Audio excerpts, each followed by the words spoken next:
دیکھیے یہ حضور صلی اللہ علیہ وسلم کو جادو کا اثر ہوا، لیکن جادو کا اثر عقل میں یا شعور میں نہیں ہوا، جس میں اتھر پر جادو کا اثر ہوا۔ وہ کوئی عورت ہے نا، جادو کر کے وہ باوڑی میں کنویں میں ڈال دی تھی۔ حضور نے جا کر دیکھا تو اس کنویں میں اس کا پانی پیلا ہو گیا تھا، ادھر جادو کر کر کنویں میں ڈال دیا گیا تھا بال اور کنگھی وغیرہ، تو حضور نے اس کو نکالا اور جادو توڑا۔ ان اللہ مع الصابرین، رب کہتا ہے صبر کرنے والوں کو میں خود مل جاتا ہوں۔ حضور اقدس صلی اللہ علیہ وسلم کے چچا حضرت عباس رضی اللہ تعالیٰ عنہ کا انتقال ہوا۔ ان کے بیٹے عبداللہ ابن عباس کہتے ہیں میرے والد کا انتقال ہوا، مجھے بڑا غم ہوا، بڑا صدمہ ہوا، بڑی بے چینی ہوئی۔ لوگوں نے آ کر مجھے تسلی دینے کی کوشش کی، لیکن کسی کی بات سے مجھے کوئی تسلی نہ ہوئی۔ ایک بدو آیا، اس نے ایک بات کہی اور اس کی بات سے مجھے بڑا حوصلہ ہوا، بڑی تسلی ملی۔ اس نے کہا عبداللہ تمہارے والد عباس تمہیں چھوڑ کر جہاں گئے ہیں وہ ان کے لیے تم سب سے بہتر ہیں۔ تمہارے والد عباس تمہیں چھوڑ کر جہاں گئے ہیں وہ ان کے لیے تم سب سے بہتر ہیں، اور تمہیں اپنے والد کے بدلے میں جو کچھ ملا ہے وہ تمہارے لیے والد سے بہتر ہے۔ کیا مطلب؟ تمہارے والد حضرت عباس تمہیں چھوڑ کر اللہ کی ذات کے پاس گئے ہیں، اور اللہ کی ذات ان کے لیے تم سب سے بہتر ہے، اور تم نے والد کے انتقال پر صبر کیا ہے، اور صبر کرنے پر فرمایا ان اللہ مع الصابرین، صبر کرنے والوں کو میں خود مل جاتا ہوں۔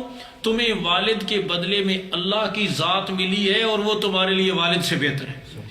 تو حضرت عبداللہ فرماتے ہیں مجھے کسی کی بات سے اتنی تسلی نہیں ہوئی، اتنا حوصلہ نہیں ہوا جتنا اس بدو کی بات سے مجھے حوصلہ اور تسلی ہوئی۔ تو فرمایا غم اور ناگواری کے حالات میں یہ دیکھے کہ غم بھیجنے والا، یہ صدمہ دینے والا وہ کیا چاہتا ہے، اور اس حالت میں ناگواری اور بے چینی کی حالت میں اس کے حکم کو پورا کرتا ہے اور اس کی تکلیف کو اس کی مرضی کے مطابق گزارتا ہے، صبر کرتا ہے، تو اللہ رب العزت اس کی اس تکلیف کو بھی اپنے تعلق، اپنی معیت اور درجات کی بلندی کا ذریعہ فرما دیتے۔ صحیح روایات میں آتا ہے حضور اقدس صلی اللہ علیہ وسلم نے ارشاد فرمایا ایک دن کے بخار پر 1 سال کے گناہ معاف ہوتے ہیں۔ ایک دن کے بخار پر 1 سال کے گناہ معاف ہوتے ہیں۔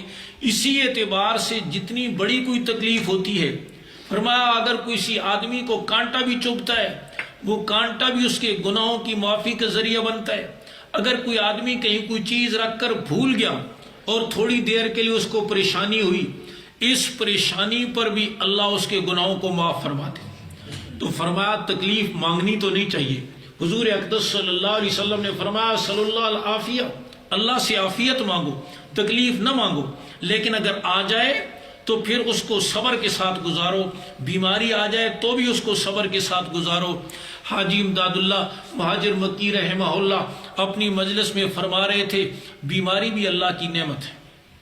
تھوڑی دیر کے بعد ہی اسی مجلس میں ایک آدمی آگے حضرت میں بیمار ہوں، میرے لیے صحت کی دعا فرما دیں۔ حاضرین حیران ہوئے کہ ابھی تو کہہ رہے تھے بیماری نعمت ہے، ابھی کیا کریں گے؟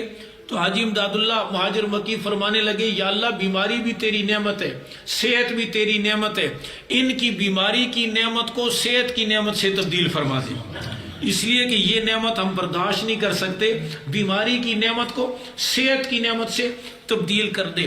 تو فرمایا ناگواری کے حالات میں یہ دیکھے کہ وہ غم اور صدمہ دینے والا کیا چاہتا ہے، اس کے حکم کو پورا کرتا ہے تو درجے بلند ہوتے ہیں۔ اور فرمایا آخرت میں اتنے زبردست انعامات ملیں گے کہ لوگ صبر کا جب بدلہ دیکھیں گے، حدیث شریف میں آتا ہے وہ تمنا کریں گے یا لیتر جلودنا قرزت بالمقاریض، کاش دنیا میں ہمارے بدن کینچیوں سے کاٹ دیے گئے ہوتے اور آج ہمیں اتنا درجہ مل رہا، اتنی بلندیاں ملتی۔ خود حضور اقدس صلی اللہ علیہ وسلم پر غم کے حالات آئے، صدمے کے حالات آئے اور امت کو نمونہ ملا، خوشی کی حالت آئی تو خوشی میں نمونہ ملا، غم کے حالات آئے تو غم کی حالت میں نمونہ